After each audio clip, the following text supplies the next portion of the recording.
Why do Harry and Meghan feel that they've been so hard done to that they have the right to throw grenades into the royal family in the hope that they will all fall to their knees begging for forgiveness?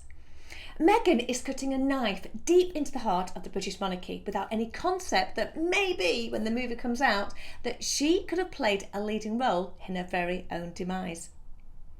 I watched a music video on YouTube last week, and as Kylie once said, I can't get it out of my head. So stick around because I'm going to tell you why this video is so powerful and why I think it's essential that Meghan watches it too.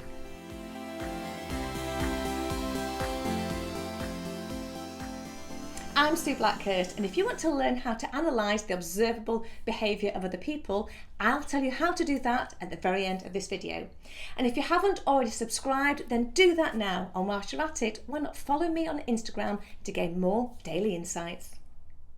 You may or may not have heard of Clubhouse. It's a relatively new social media platform, and I absolutely love it. You tend to lose days in there when you go into it. One of my favourite and I would say go-to rooms is the 9 p.m. club. We meet up every night on the app, believe it or not, at 9 p.m. and we discuss anything from mental health to our favourite chocolate bar. Now, I knew that one of the founder members on the club had a music video on YouTube, but I didn't really know much more about it until last week when I got hold of the link and I watched it for the very first time. Now, I'll talk more about the video and I will share the link so you can watch it too later. But the storyline and the message is so incredibly powerful that it made me reflect on my own life and whether my day-to-day whinges and moans were really justified. In my mind, nobody has a perfect life, and we could all sit down and discuss, who has offended us and why we think life is both hard and unfair. But telling the homeless man on the street that life is tough because the central heating is broken isn't going to get you much sympathy. And that is why I would love Harry and Meghan to watch this music video and finally question what they are saying and doing in order to put their own grievances against their family into perspective.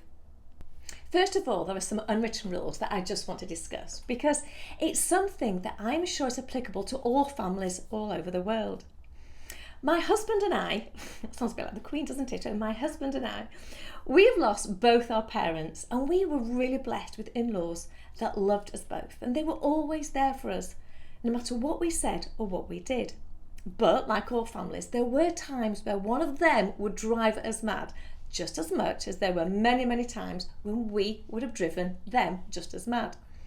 Now, I'm sure that the majority of you watching this will relate to family frictions. But there is this golden rule. You can have a rant about somebody in your own family. You can put the phone down and let off steam when they've done or said something that just flipped that switch and drove you mad. But, and it's a huge but, you cannot ever do it to your partner's family. So I wonder if Meghan missed the memo that said, if you want to air your dirty laundry in public, make sure it's your own. We all say things that if taken on face value could be interpreted in a way that was totally unintended. My husband comes from a family of 2 sons, and when our daughter was born, my father-in-law came to see us in hospital. Well, he looked at our daughter and he said, "We don't do girls in our family." Now, if I was Meghan, I'd have been straight on the phone to Oprah complaining that my in-laws told me that they didn't want a baby girl. But what he was really saying was, "We've never had a little girl and my heart is already melting." I just feel that from the start, Harry should have stepped in and said, "Whoa, hold on a minute, this is my family you're talking about." Meghan wasn't just attacking an institution, she was attacking Harry's father, his brother and his sister-in-law. And in doing that, she was also attacking the head of the family, Harry's grandmother. But it's not a new story, is it? Because it occurs every day all over the world. We have boy meets girl. Boy introduces girl to his family. Girl doesn't get on with her own family, so his family take her in. But it doesn't quite go to plan, and in the end, nobody really sees eye to eye. There's no denying that marrying into the royal family is tough, but Diana was just 19 and a very innocent and inexperienced girl. Kate, on the other hand, was given time to learn what life would be like. She had time to decide if it's what she both wanted and was able to deal with. And once Kate accepted the roles that she married into, she maintained both dignity and respect for the family that she went into with her eyes wide open. Harry and Meghan, on the other hand, were older and should have been wiser. But it's as if they both believed they knew better than anybody else, because they wouldn't take any advice to simply date for a little longer, simply to see how it goes. Meghan claims to be a very strong, independent woman, and she walked up the aisle by herself to prove that point. How much she knew about Harry and the royal family before their marriage is, well, it's a whole new area of discussion, isn't it? But why would such an intelligent and independent woman blame anybody else other than herself or her husband for not knowing how to curtsy or the words to the national anthem? It's a bit like marrying a chef and blaming his family for not teaching you how to roast a chicken when they all come round for Sunday dinner. Somebody in Harry's family is alleged to have questioned the colour of the baby's skin. But the question is only bad if the answer makes a difference, and we know that it didn't, because if it did, the marriage would never have been allowed in the first place. The reality is that you have a dark-haired, biracial mother with a white and ginger father. And yes, the royal family are not the only ones to wonder whose feature the baby will inherit. But that's not because it makes a blind bit of difference. It doesn't, because this is what we teach in schools: colour of hair, eyes and skin, which genes are dominant, which genes are recessive, and how they can skip generations. It is simple genetics, and it is not racially motivated. Harry then said that his father wasn't answering the phone. Did he never ask himself why? Harry said that he was having to use his own millions to pay for his home and his family. He didn't want to work for the family business, yet could he still please get paid? Meghan said her sister-in-law made her cry. We still don't know why, but the fact that we believed it to be the other way around was because it was Meghan's staff who found her very difficult to work for, so they moved on in rapid succession.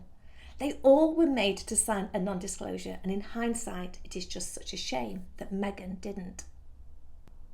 Meghan didn't like people talking about her, but she also didn't like people not talking about her. She wrote a letter to her father and then took him to court, as their communication was, in her eyes, classed as private, stating that he had no right to share it to the general public. But Meghan then shared the conversations held in the privacy of her in-laws' home in front of millions, and if rumours are true, she has a notebook containing so much more juicy gossip, which is almost like holding the royal family to ransom. Meghan had to hand in her passport to the very team of people who booked all her trips and vacations on all these private jets.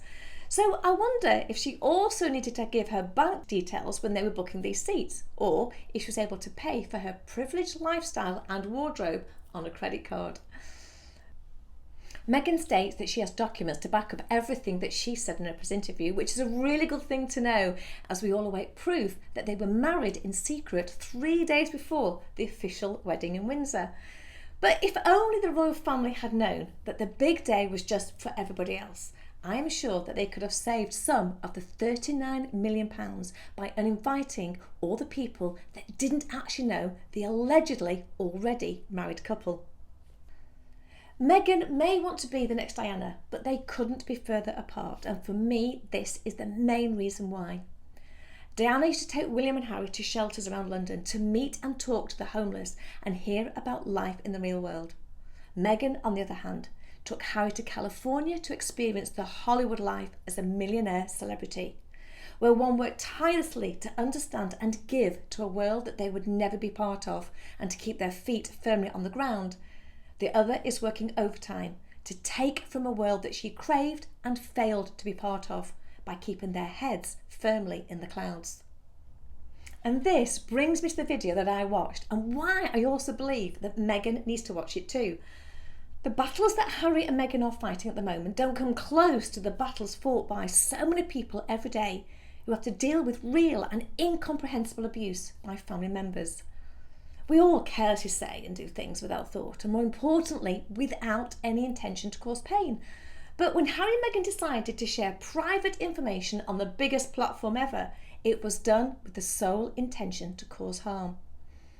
The video that I watched is by Steve Moran, and it's called It Wasn't Meant to Be This Way. The characters are actors, but the storyline is somebody's truth, and the girl in this video is the one who should be on Oprah. This is the girl whose voice should be heard.